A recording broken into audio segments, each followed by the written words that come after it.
Commissioner Shari Lichterman, City Manager and CAO, item 7.3.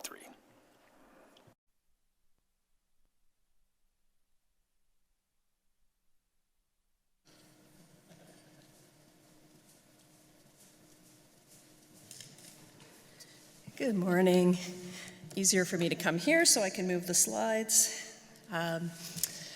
So good morning, General Committee, and really you have before you a report that is our first public update on the Peel dissolution process. So I wanted to take that opportunity to also kind of speak publicly. Some of this information Council is aware of, but much of it probably isn't as well known to residents and to our own staff. So this is really an opportunity to bring a public update, and we'll continue to do this throughout the process. So the Hazel-McCallion Act, Peel dissolution, was passed earlier this year, and the legislation very specifically calls for the dissolution of the region of Peel effective January 1st, 2025, and that the three local cities of Mississauga, Brampton, and Caledon will continue on as single-tier cities. And the province defines a single-tier city as a city that controls the delivery of all of the services under a municipal mandate in the Municipal Act. So a transition board of 5 members was appointed in July, and we've begun meetings with that transition board. The role of this transition board is quite extensive. You can see I've put the main points here on the screen. Really, they're responsible for developing the recommendations back to the Ministry of Municipal Affairs and Housing that will dictate the final legislation that dissolves Peel and makes the 3 cities single-tier municipalities. So they have a very big job ahead of them, and we're very pleased with the experience and background of the 5 members of this transition board. They are, appointed by the province, but they are not, political appointees necessarily. They are people who are former CAOs of large municipalities. There's a finance expert, there's a legal expert, and a former police chief. So really a group that understands municipal government and understands all of the different aspects that are involved in both regional government and single-tier municipalities. So we've had a great opportunity to have a number of meetings to work with them, and have developed really a transition team here at the city to attend meetings with the other municipalities and work through a process where the transition board can make its final recommendations. The other very positive aspect of this transition board is that it is not their intent at this point to dictate how this dissolution and final outcome will look. They've expressed, and based on the process they've developed, that they very much want the 3 municipalities to provide input and have a significant say in the final outcome of what our cities will look like post-dissolution. So again, that is a very positive thing, and we are working very well with Brampton and Caledon to assist the transition board.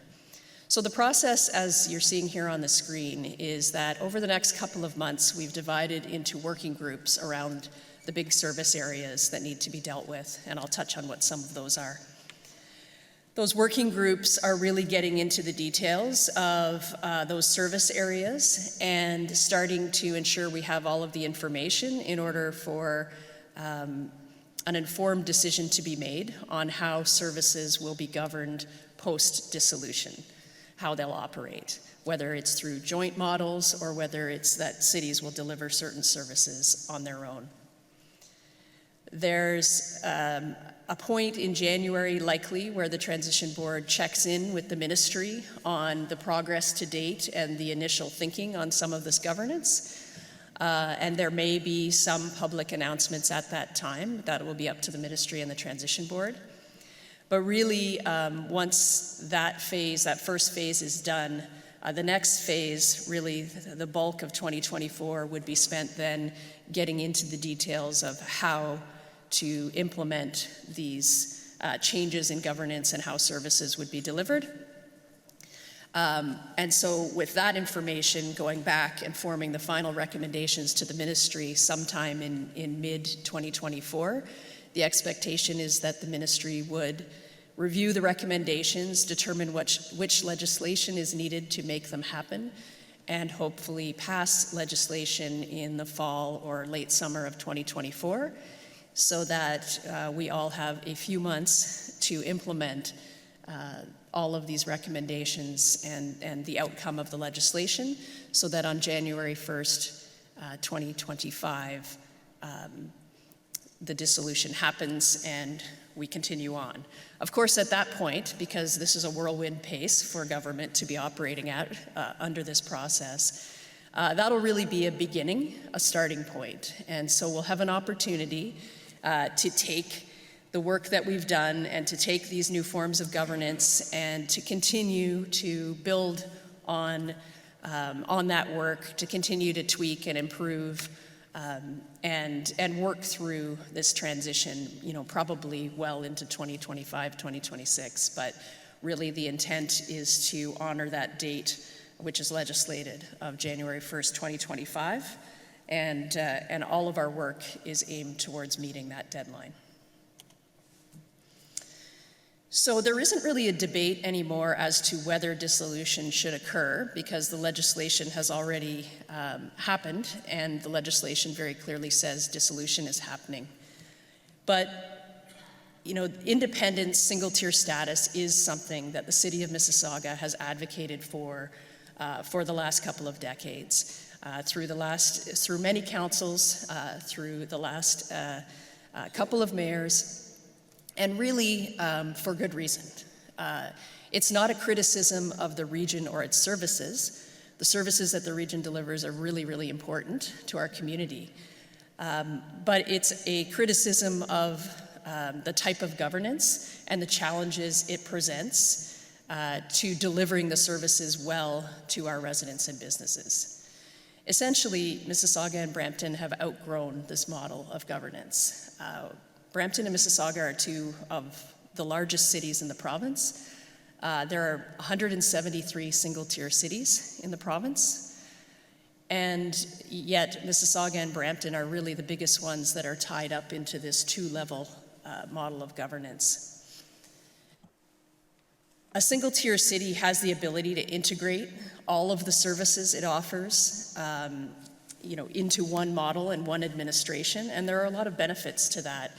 There are benefits from an efficiency standpoint in terms of, operating with less overhead, but there are also benefits from a resident and business standpoint. And so even now, there is a clear separation between what is a regional service or property and what is a city service and property. And we work very hard to try to work together with the region, but the fact remains that we're two separate organizations. Everything we do with each other requires some sort of an agreement. We keep the lawyers very busy doing thousands of agreements a year between the local municipalities and the region, which is something the taxpayers fund. So there are ways that we can deliver this, as many, many single-tier cities do, and really integrate and leverage all of the services a city needs to offer to our residents. One of the things that's come up over the years, of course, is that Mississauga City Council would like to make decisions for Mississauga and not rely on the goodwill of the council, the regional council members from the other two municipalities on certain decisions. And so that's been a challenge, of course, over the years. There's a lot of pressures in a lot of areas, particularly around regional services, whether it's housing and homelessness, other social services. And as those pressures increase, and you'll see, in the proposed regional budget this year, a significant increase in a lot of these services, senior services, as our demographics continue to age. It's really important that Mississauga have the ability to control where the property tax dollars are directed. And as the demand for these services increases, that the tax dollars being collected here in Mississauga are really focused on meeting those priorities. And so we have an opportunity to really look at where we do want to increase and improve service for our residents here in Mississauga through this process. Streamlining customer service. Right now, we have residents and businesses calling 311 for complaints about garbage pickup, for questions about water, wastewater. We receive thousands of calls that we then redirect to the region. It's confusing to residents which level of government does what. And, you know, in general, I think we can better leverage the many city facilities we have to be able to communicate, whether it's caseworkers, for some of our human services being able to be based out of some city facilities, or whether it is just streamlining who you call.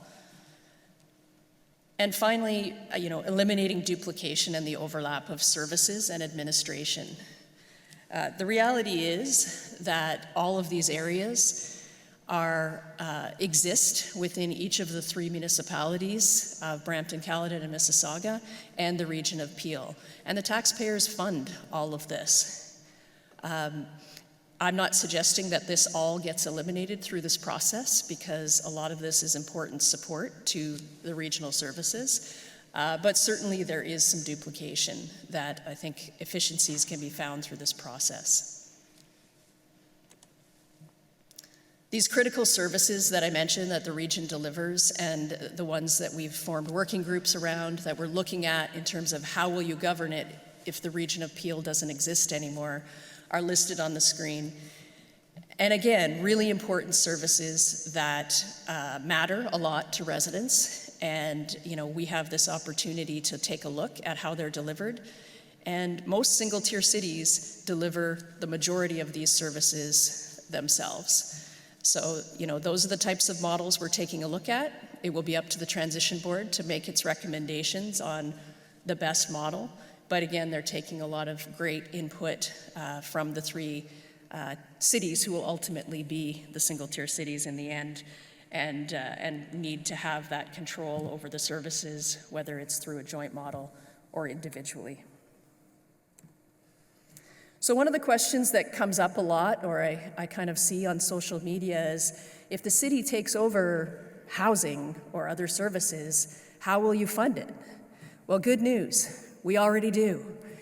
A huge portion of the property tax that all of us pay as residents of the City of Mississauga already goes to the regional budget and funds these services. And as you well know, Mississauga actually funds a large proportion, almost 60% of the tax levy, of the tax-funded services at the region. So what we're talking about here as the region dissolves is taking that money that Mississauga residents already pay and that we direct to the region, and instead directing it to the city budget to deliver those same services. And of course, a number of the services, whether it's paramedics, et cetera, are funded provincially as well. And so as part of this, the transition board, as well as the cities, would need to work with the various ministries to arrange for new agreements to redirect the provincial funding that currently goes to the region proportionately to the cities if they are to deliver those services, or to a new entity if that's the model that ultimately ends up taking place. So the really important priorities that we've taken, and of course Council, has confirmed these priorities to us, and that is what we are doing as we attend these meetings and work through this process. The legislation itself requires that services continue uninterrupted, and so that is the goal of the transition board. It's certainly our goal as well. And that is a tough ask for the region of Peel, obviously, since their staff are heavily impacted by this. So, around the table, we are working hard as a team to assist to make sure services are not interrupted and that an orderly transition can take place. With the regional employees, we would like to, for the frontline services and any new services the city is bringing on, we would absolutely like to bring on as much of that knowledge and experience as we possibly can. And I know the other two cities feel the same way. So we very much would like to see the regional employees redeployed to the city.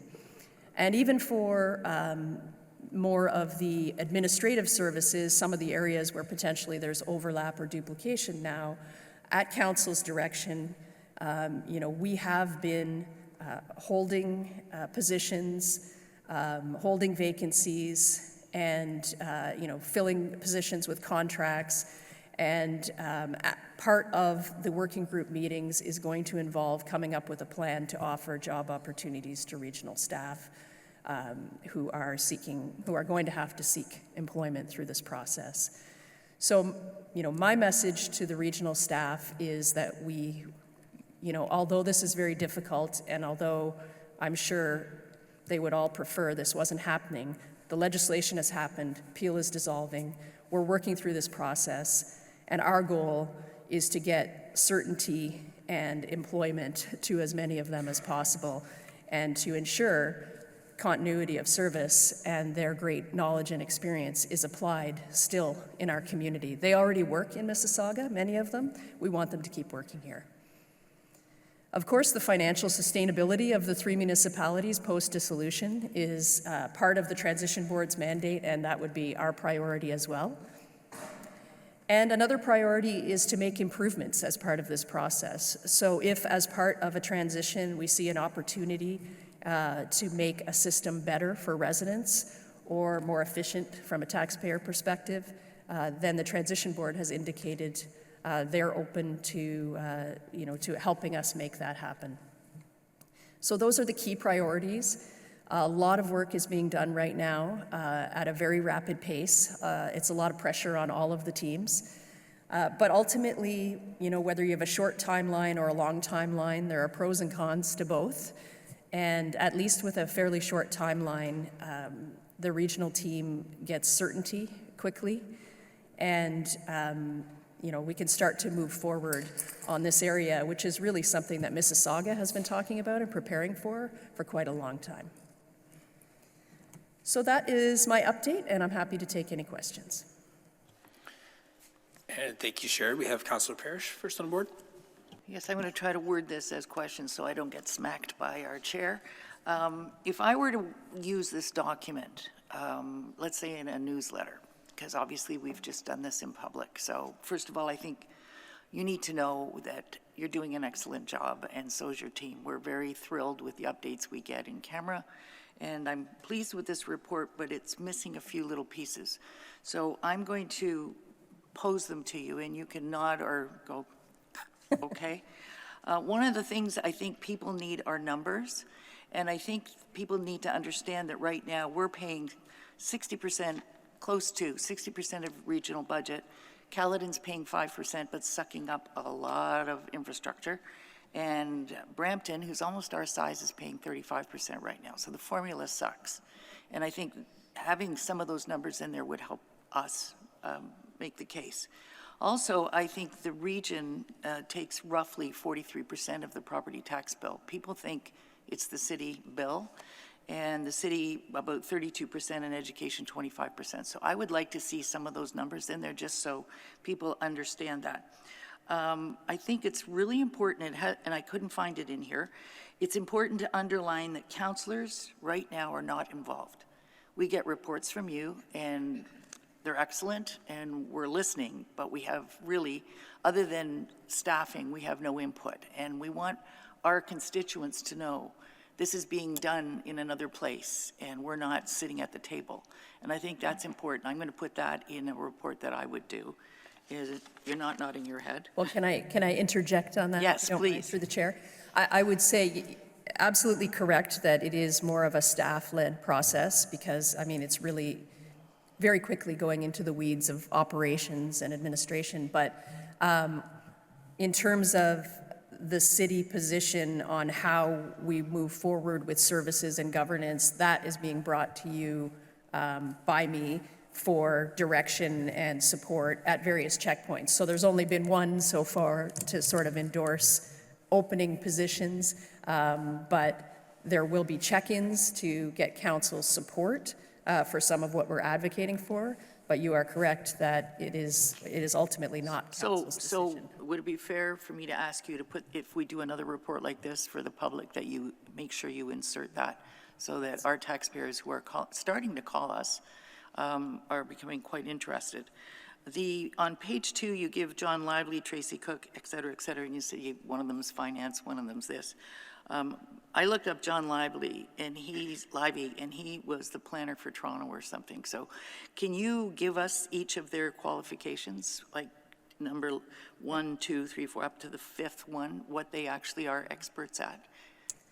Yep, John Livy is a former longtime CAO of Markham, and also Deputy CAO for City of Toronto. But yes, originally a planner, so he's the chair. Tracy Cook is recently retired Deputy CAO for the City of Toronto.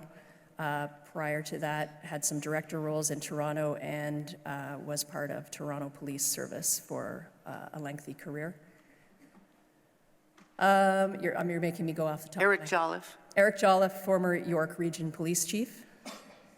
And Sean Morley? Sean Morley is a lawyer who specializes in mergers and acquisitions. Okay, and Peter Weltman? Peter Weltman is a former fiscal accountability officer for the province of Ontario. Okay, so that's where the financial experts coming in. Yeah. Okay, and on page 3, or I don't know what page it is. Yeah, it's 3 at the bottom. It says the core team will attend the critical milestone meetings to be held once a month in November, December, and January, and responsible for decision-making and recommendations to council. Those recommendations are going to regional council, or they're coming to each of the individual councils? Individual councils. Okay, thank you. I think on page 4, we need to reinforce that there are no public meetings planned by this board at this point. And again, no input by the political arm of the councils. And the most important part, in my opinion, that has to go into this is what happens at the end. Ultimately, the recommendations by the transition team go to the province. They're not being given to us. You won't see them. They're absolutely secret. And they're going to the province. And the second part is the province will decide whether they accept them, amend them, or throw them out. Is that correct? I would say to the first part, I think that we will be very well versed in what the recommendations are. I think we will know them because they have said from the outset that they want them to be developed really by the cities who are going to take on these services. Technically, though, it has been said that they won't be public, so I'm not sure exactly what the process will look like then for putting them forward. To your second part, absolutely, it will be entirely up to the ministry to decide what they do with those recommendations. So they can accept them, amend them, or completely ignore them. I think that should be in a report that we're going to be sharing with the public, because they need to be understanding that this process is highly secretive as far as they're concerned. But thank you very much. It's a good report. I just wanted a little extra in it, as I always do. And you're doing a great job. Thank you. Thank you. And Councillor Demerla. Thank you. I just want to begin, Shari, by saying thank you for your very clear, very, I would say, strong presentation. And I like the fact that you've sort of addressed the issue that this is not up for re-litigation again. It is happening. So thank you very much for that. And, you know, I really like the fact that you sort of highlighted the benefits of dissolution and an independent Mississauga, and I see it every day. I mean, I saw it at PDC. We had the Smart Centers report, and now it has to go to the region of Peel. Why? What a waste of time and resources. So thank you for clearly signaling that the City of Mississauga will welcome regional staff. I think that was a very important signal, and good on you to signal that. Just following up on what Councillor Parrish said, because this is an internal, not an internal document, this is a document to council, and those who are viewing it today obviously know about it. But there's the rest of Mississauga that's not tuning in here today. So what's that public-facing document timing look like? Where is it a press release? It could be as simple as a press release to summarize what you said today. Yes, through the chair to Councillor Demerla. We do have a press release going out. We are putting out internal staff messaging again because obviously our own staff want to know what's happening. We have kind of revamped the website that we had developed to ensure that we're really kind of putting very clear information out as we have it. And of course, social media campaign. So there is a communications campaign about it. It's been a challenging thing to communicate about because of the process and the process being fairly confidential and us not having a lot of control. But the transition board is working really hard to allow us to put information out, where possible. And so they were very supportive of the report that I developed, reviewed it, approved it. And so, the 3 municipalities are pushing hard to be able to bring public information out, because in the absence of information, people start creating their own scenarios. And we've seen where that's, created unnecessary stress, I think, whether it's for the nonprofit sector, for regional employees, et cetera. So to the extent that we can be transparent and communicate out, we are doing that. So you'll see that campaign starting today. Thank you. Thank you, Councillor Demerla. Before I give it to Councillor Tedjo, there's some questions around just how much of this goes public, and in line with Councillor Demerla's point, is there going to be any kind of cadence to when you come back to council or when we put these messages out, or is it kind of on a need-to-know basis? Because we, as regional councillors, we go into Brampton or Caledon, and then they're asking us questions, and we can't even say, tune in this Wednesday and you'll hear more. Like, we're just waiting to hear, and then it makes it difficult for us in these conversations as well. So is there any kind of cadence to that? I think as, obviously as more information is available to answer some of the questions that people have, that's when it will happen. There's probably a cadence reflected in that process that I indicated, so I think there will be potentially a lot more to communicate in January, for example, and then, sometime later in 2024, but I think it's difficult to predict the timing. Yes, going to hand it over to Councillor Tedjo. I know you have some experience with the communications piece of it too, so I'd love to hear your thoughts on that as well.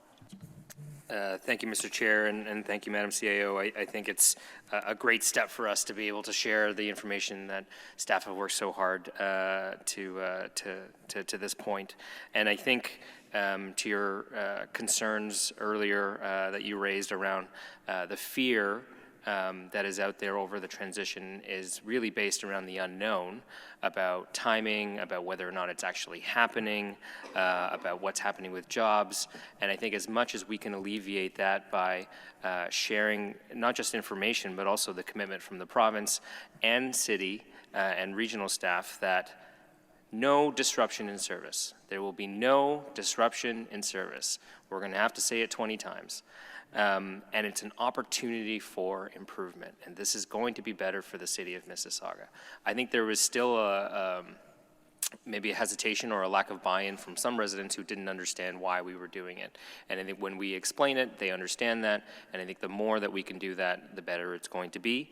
And so with the more information that's coming out, if we can start working towards town halls in the new year, messaging in our newsletters, in the citywide newsletter that goes out, I think that's going to be a real bonus, because I still get the sense from a number of residents who raise this, and they're skeptical that this is going to be an improvement for the city. They see, I don't know how they see ballooning bureaucracy, considering we're replacing another one, but that's what they're seeing, and seeing the challenges and growth, and they say, listen, this is an opportunity for us to improve.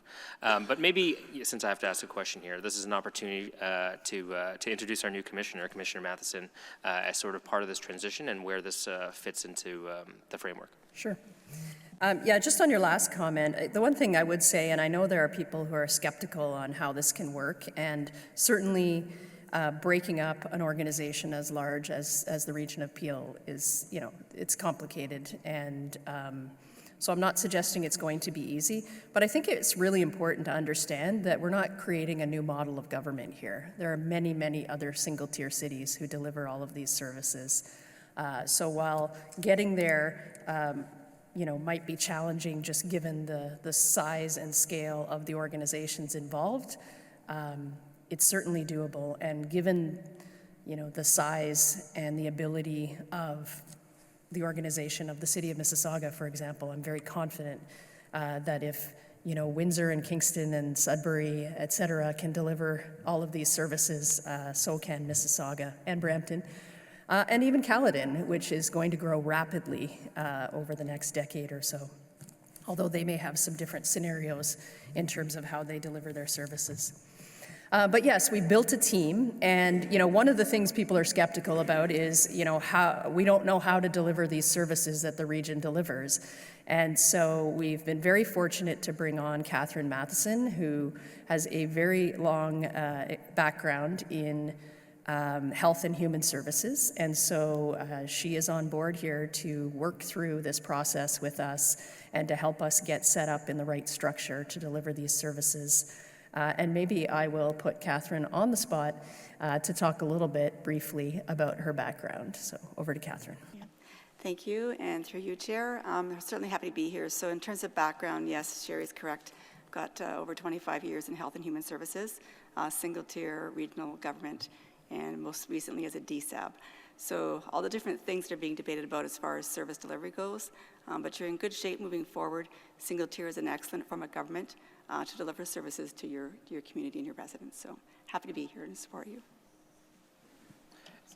And so thank you, Commissioner, and thank you, Madam CAO. And I think it's important that we are showing progress, right? And the fact that you're here already and working with staff and figuring out how we're going to transition, I think that should be comforting for regional staff who are looking to transition to either municipality and sort of seeing, we're on top of it and we're moving forward. And I think, we don't want to assume people know more than they do, and I think some of the messaging around why we're doing it still needs to be part of the conversation moving forward, and looking forward to supporting staff in that over the next year. Thank you very much. Thank you. And Councillor Mahoney, or Commissioner, do you have anything else to add? Oh, sorry, CO. Nope. Sorry, no? Word of Okay. Councillor. Okay, Councillor. Perfect. Thank you, Mr. Chair. I guess, yeah, I just suggest maybe move the report forward since we're having the discussion right now. It makes a lot of sense. And I just, very good point, Councillor Mahoney. We can give that call out in a sec, I guess. Yes, very good point. Councillor Mahoney just made the point of if there's people in the public who have questions, we can open that up, but we'll see that in a sec. Anyways, now I'm being the chair. Thank you, Shari, for making the positive case again. I think, there's a number of people, myself and many others, who followed the idea of separating the region for a long time. And so maybe we're better briefed than others. I certainly remember, 5 years ago when we filled this chamber with people and we started a Independence Now or whatever that was chant at one point. So, I think, you've made the case for Mississauga. I think we, as other councillors have said, need to continue to make that case on a regular basis. And again, and I did appreciate your comments that the positive case is also for the other municipalities. There's good for all of us in here. It's not just one city who's winning.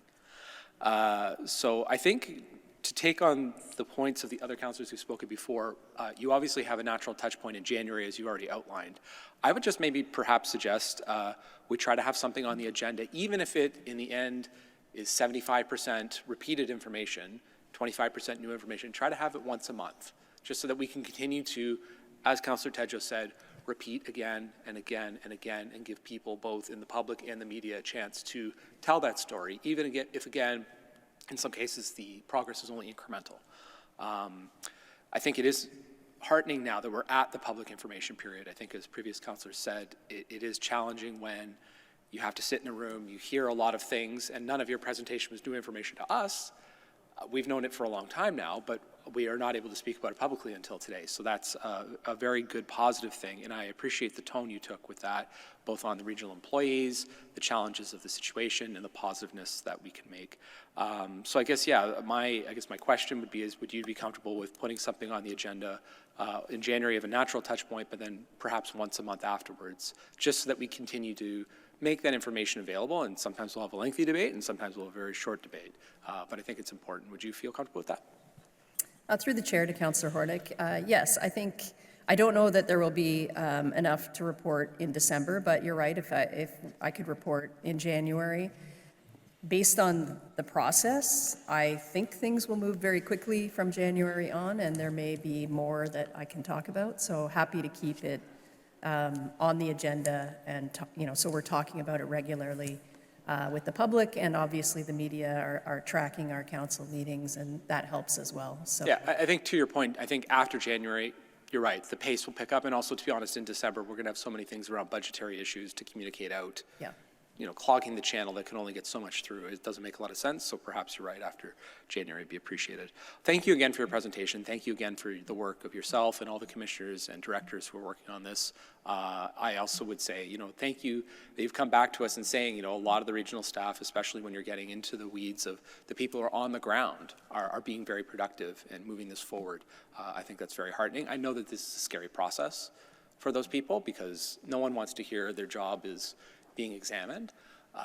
No one in any public case would want that. No one in a private case would want that. So it's great to hear that we're moving that forward, and we're giving people that confidence that, if you're a public health nurse, we're going to need your services. If you're doing garbage, we need your services. If you're doing water, we need your services. The only thing that's going to change is the lapel pin. And we're a great place to work, as is Brampton. So I'm looking forward to having those regional employees as city employees. Thanks.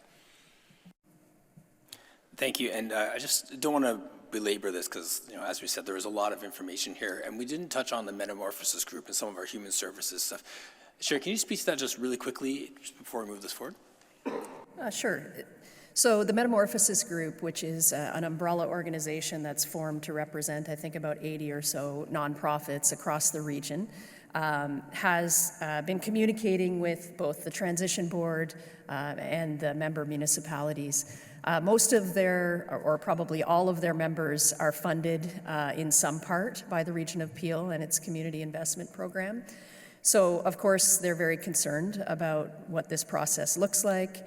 If you're a nonprofit organization and you've been dealing with the Region of Peel, what does it mean after dissolution? Do you now have to apply to 3 different municipal governments to get your funding?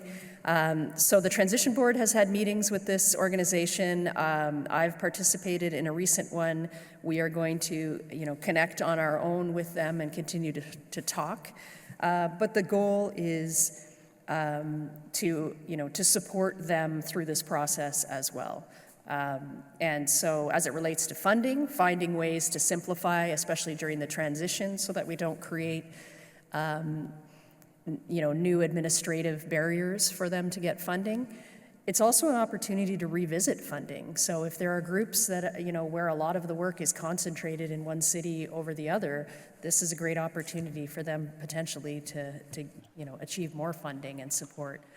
So a big focus, and the Transition Board has made it essentially part of the mandate of this process that that organization and other stakeholders will be engaged and at some point may even be brought in to the discussions as it relates to human services, for example, on how some of these services are delivered going forward. So working very closely with them, appreciate their concerns, but also want to reassure them that we intend to, support them through this transition, and no disruption of services includes them as well. Okay. I didn't want to get into the weeds with that, but I just wanted to give that some airtime, so thank you. Councillor Mahoney, did you want to bring forward item 10.3 at this point as well? Yeah, I think that makes sense, Mr. Chair. Okay. So a show of hands to bring forward 10.3. Okay. So first of all, I guess we have to receive the deputation. A show of hands for that. Thank you very much. And then a recorded vote for item 10.3, the Peel transition update. Thank you so much. That is passed.